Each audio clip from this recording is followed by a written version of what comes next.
It's Friday, it's June 18th, and you're watching The Drive.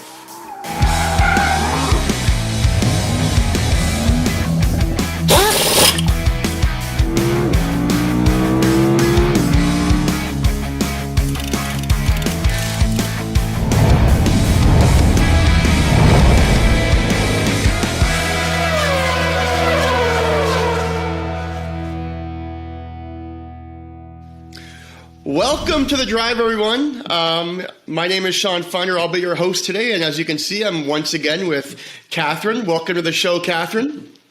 Hey, Sean. Hello, everyone. As you guys can see, Darryl is not with us today for the second straight week, but he will be back next week. And the reason why he's not with us today is the first topic today, which is, what's going on in the world, and it's Outbound 2021. It's been live all week this week. VanillaSoft is the number one sponsor of the event. And I know we talked a little bit last week about what's going on and virtual events versus in-person events. But I have to say, Catherine, have you been seeing all the tweets and stuff on Twitter? Like, it looks like the event is going really well and a lot of attendees and people are at this event this year. Yeah, and here are a couple of interesting facts. I thought there would be a lot more of those awkward moments, but you can really see in the face of everyone, in those pictures, how happy they are to see each other. Like, you can see their eyes are smiling constantly, which for me, a smile is worth much more than 1,000 words, right? That's all I really care about, is when you get to feel that happiness and that, I guess, just good vibe, even from a picture. That's gold. And that's really what I've been able to see. Of course, we're hearing a lot of great feedback as well about the sessions. These guys went really beyond, because there are a couple of folks out of Australia, for example, that they are connecting live when the session comes in. And everything is working perfectly. So kudos definitely to the team for putting together such an amazing experience for everyone. And I love what they called it for the Australian team. I think Tony and Luigi are out there. They called it, was it Outbound Down Under? They had a really, really cool name. And one thing I really noticed was, just like you said, Catherine, I felt like, we're not even hearing a lot of tweets or videos of like actual content. It's more about like people just taking pictures with each other, putting their arm around each other, everyone's just having a great time. Because if you think about it, a lot of these people that are speaking at these events, they go to a number of events a year, and the way they grow their business is by partnering with other keynote speakers, other influencers. So I think it's been a great opportunity for them. And I know Jeb and Anthony and some of the other speakers, I listened to a few of the episodes and a few of the speakers this year, and it's just great to see it. And it's also been interesting to see like a virtual event is also working really well, because personally, for me to fly to Atlanta and do that whole thing is one thing, but listening to it almost feel like it's live and I'm sitting in the stands was a great feeling. So kudos to Jeb and the team for hopefully finishing up I think the conference ends today, but kudos to the entire team for putting it on. All I've seen online is great things and how excited people are to being back live in person. However, the one thing I did see, Catherine, was not many people wearing masks at all. And I thought that was very interesting. Hey, it's the U.S. What else do you want, right? I mean, we know that in the U.S., definitely vaccination rates are beyond what everyone even expected, to the point that they are giving away some of the vaccines that they have in stock for their own people, right? And then, it's always been a lot more relaxed. They are, right there by Atlanta. You are right there by Florida, which have definitely been the states where a lot of freedom, right? The land of the free, for sure. And you know what? Here's my 2 cents on it. I feel, as a human being, that when I'm not wearing my mask is because I trust you. And so I think that's one of the things that comes through, is these people trust each other, that they've taken care of themselves to not put anyone in, at risk, then hence, obviously, that's why they hug, right? They trust each other, they care for each other, they are aligned, and so they forget. And that's the other, it ties back into, this has been a great opportunity for folks to forget the challenge we've experienced in some countries, in some places, and some people are still going through. Huge challenge where health is at risk. It's a nice moment to focus in normality, to say it in a way. 100%. Well, let's move on to the next section here. Money, money, money. And this was an interesting one because I was actually watching it on TV when WalkMe rang the bell at the NASDAQ the other day. They went IPO after 10 years. So they founded 10 years ago. Currently sitting about 2,000 customers and have 22 customers that are paying over $1 million a year. Just some stuff recently. I was doing some research last night on them. Just acquired 4 companies, 6 U.S. patents that are pending, and they're doing about 200 million ARR. And I saw the IPO price came in about $29 a few days ago, dropped a little bit, still at about a 2.4 billion valuation, which is only about 12 times, which isn't that high. But strangely enough, our platform, AutoClose, we're actually implementing WalkMe right now. So I thought it was really interesting, and I think WalkMe as a software is really needed in the marketplace, which is why we're implementing it. But I did not know they were this big. Were you shocked as well, Catherine? They are huge, and their offering is just so applicable for everyone, right? Like having the ability to just create a different experience for the folks. We go back into the importance of customer, the importance of the buyer journey, the ones that will be successful, and I was talking to my husband about that this morning, is the ones that are successful at the end of the day are the ones that are able to give their customers the best experience. There's so much offerings, there's so much noise, there's so much of everything, but at the end of the day, people buy from people. People interact. That's a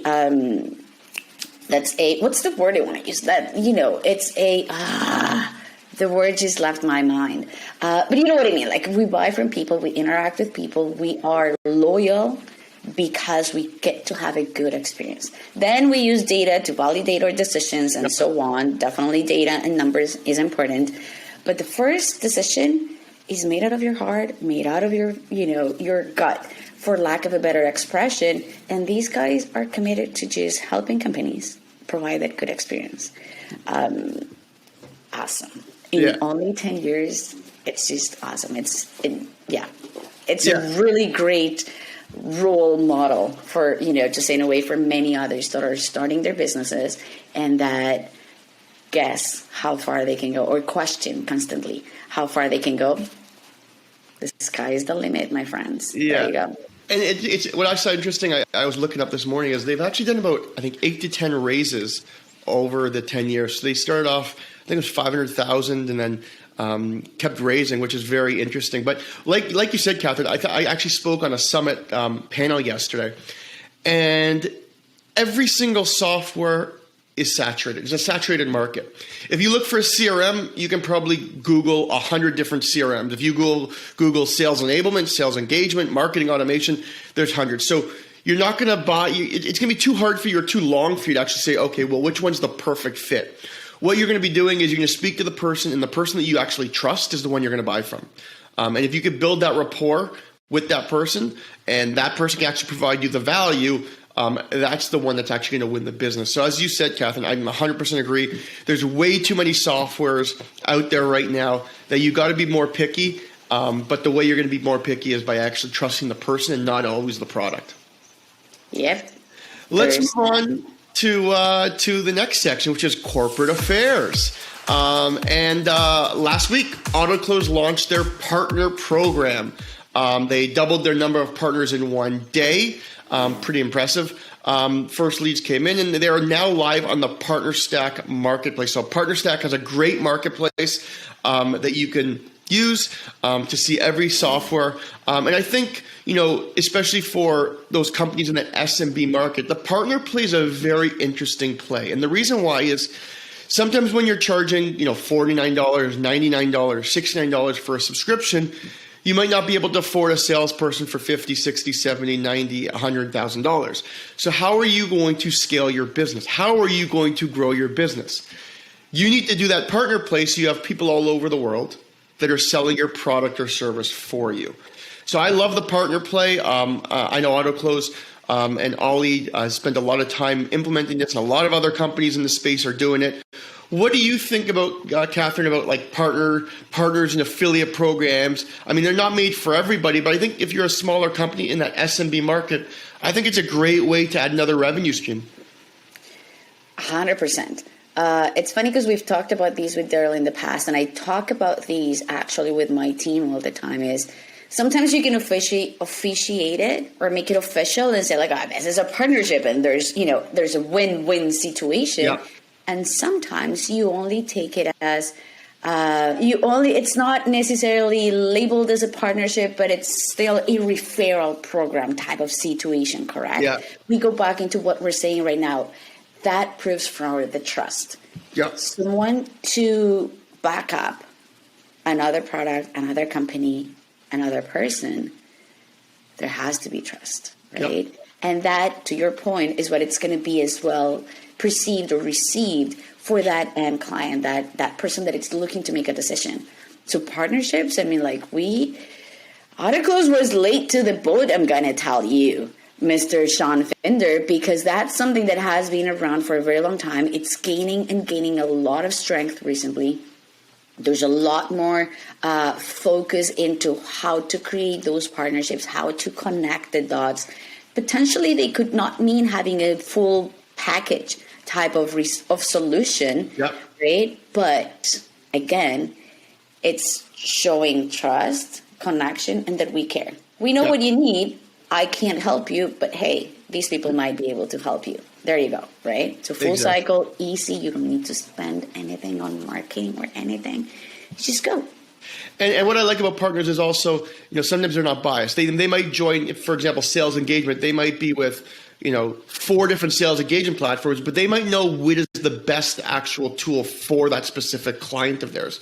So even though you can build a partner program, it doesn't necessarily mean they're going to always refer your product. But what they could do is they will be more of a consultative seller and give you the different options and tell you which one will be best for your company. Yeah, it helps you just build on that brand and presence, amplifies your voice. Exactly. Well, let's move on to the next one. Hopin acquires Boomset. Now, this is an interesting one. So Hopin makes the online events and IRL events offering stronger. Events need to change. This might be a step in the right direction. And I think virtual events and online events is the future. A good friend of mine here in Toronto, Feedloop, is another great one. But I think it's an interesting acquisition. And I think that as we continue to even get out of this, I think people, even when conferences fully open, I think online events and virtual events are still going to increase. I think there's always going to be people that are going to want to offer both, as well as offer just the online events. But I'd love to hear what you think about online events and virtual events. As I told you earlier, I'm experiencing an online event with the Outbound conference right now, and I'm loving just sitting in my backyard and listening to great speakers and not having to fly out, stay in a hotel, fly back, get vaccinated and all this other stuff right now. So what do you think about that, Catherine? Sean, I think these really ties or aligns into the hybrid approach as well employers have to start taking and considering with their employees. After all these challenges, people have reevaluated priorities. I want to be there for my kids. I want to be there for my other half. I want to be there for my parents. I don't know what's going to be. I don't want to be on the road that much. I don't want to miss it. FOMO now comes into play, right? That fear of missing out as well kicks in. This is just, again, and I love that word because it really comes to it, is amplifying the message, the impact, allowing others to have access to it. If the conference is happening across the ocean, right? Let's say it's something in Europe, it's a lot more to juggle and put together to go, right? Now you will have the opportunity to take it from here So now you're still working into that amplifying of the message. The big challenge that I always see is how are you going to make it work so that the people in person get to have a very similar experience that the ones online, right? Because you don't want to feel as well that you're online just kind of watching recordings. You want to also have some interaction, and that's where the biggest challenge is. I find it every single day is how to engage your audience through the camera. Yeah. And the next one, I love talking about this company, Drift's new feature. And the reason why is David Cancel at Drift was a good mentor of mine early on when I started AutoClose. Probably gave me the best advice in the first 6 weeks when I met him in person. Really? So I'm very passionate about Drift, love their platform, and I love this new feature. It's something I've been thinking about and actually talking about for the last 3-4 months with people. They're doing a sales seat alert for reps when intent and engagement signals have exhibited buying activity. Drift's going to monitor websites, SCPs, maps, CRMs, etc. And this is something I think, Catherine, funny enough, we went on a walk about 8 weeks ago, and we were talking pretty much just about this feature, about there's so many different tools that salespeople have to use, and it would be great to consolidate all that and have just kind of intent and engagement through different signals. So I don't know if David and the team was listening to our conversation that afternoon with our walk, but it sounds a little bit like Owler, what Owler does, and Jim Fowler and Owler also built a great platform. But I think this is a great new feature by Drift. And I know you're going to probably think the same thing because, as I said, we did talk about this. Yeah, definitely. I mean, we go back into the idea is to make it easier for people to do their job rather than just bury them under 1,000 million tool solutions. Yes, they all might be good, but it needs to come into somewhere. And you also need to have as well a bit of that help on really understanding when is the right time to reach out. Not necessarily because someone has landed on your website means that it's a good time yet to connect, right? Yeah. That also could easily be a very aggressive strategy. So, and I agree with you. David is amazing. Like, I've never met him, so I hope that you connect me with him directly. But he's awesome. Like, he's Latino, so he and Elias are like super tough and strong in making sure, you know, that Latinos do feel empowered and go after and chase their dreams. In the U.S., there's a lot more still of that, you know, pushback or reluctancy to support sometimes Latinos in their business, in their ideas. And they are like they are such amazing role models. They've been doing such a great thing, and all the best for Drift.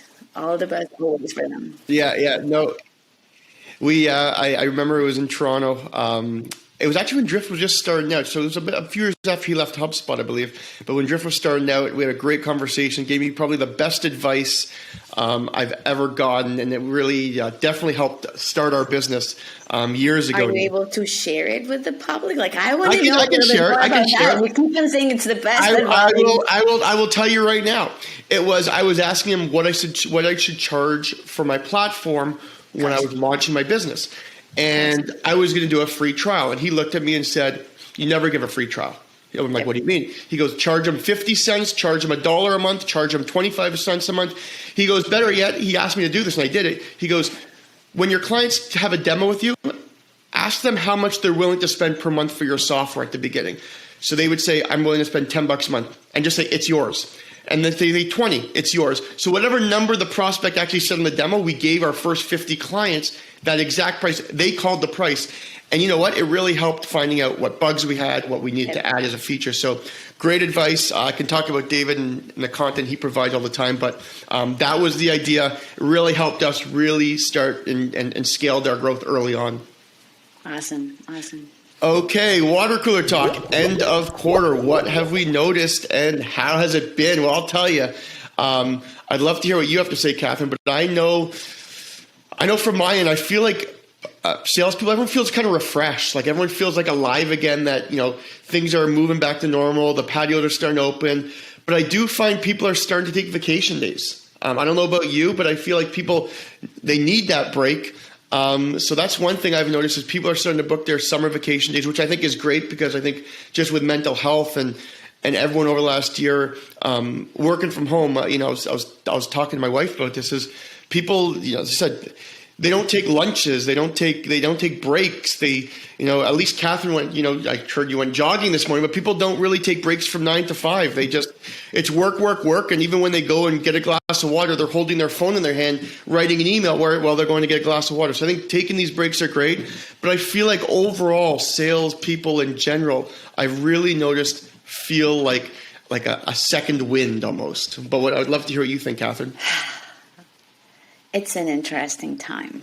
It's an interesting time because there's one side where people are ready and eager to go back to normality, and that brings challenges as well, right? My team has been experiencing some difficulties connecting because folks are trying their best now to come back into more routine, a more structured day, to say in a way. Because to your point, for the past 18 months, we've been just doing everything at the same time.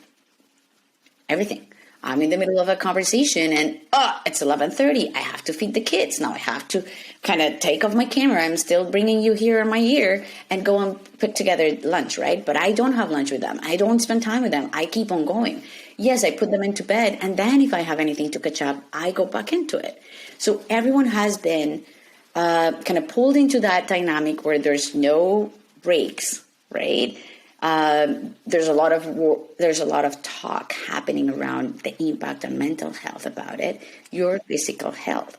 Like I had to buy at a point a Pilates ball because this chair was just killing my back. So I wasn't even able to walk after. So the Pilates, I will just keep on working, but my back would have like a better support, right? So we've been doing so many things, trying to make it work.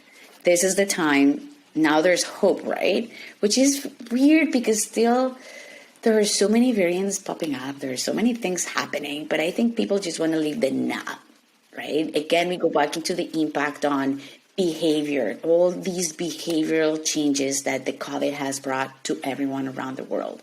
People start valuing time. People start valuing or start just working towards feeling more comfortable talking about mental health, talking about feeling alone, talking about their ideas, right? We go back as well into what we spoke about once, and there's so many new businesses opening up, right? Like so many new companies and solutions. And the reason is because people are like, you know what?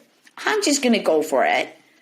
I've always dreamt of doing this. I'm just going to do it. I don't know if I'm going to be around tomorrow.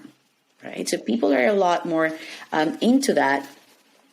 So it is an interesting time because obviously salespeople have to hit their quota. They want to also go back to their normal thing, right? And so if they are going to take time, they have to plan to what happens to their portfolio, their quota, while they're out, which is another topic that has gone really viral right these days is, should salespeople be relieved, for lack of a better word? I know there's a better word. I just can't think of it. Like, should those quotas be kind of put on hold, right? Should they be forgiven for, their performance while they are out so that they can actually disconnect and go and recharge and then come back superpowered, and be able to do it. So for sales folks, again, it's a really interesting time because, yes, people are ready to go back. In the States, a lot of people are going back into the offices. So now it's harder to get a hold of folks. They also are human and they also want to take time off, but they need to plan for it.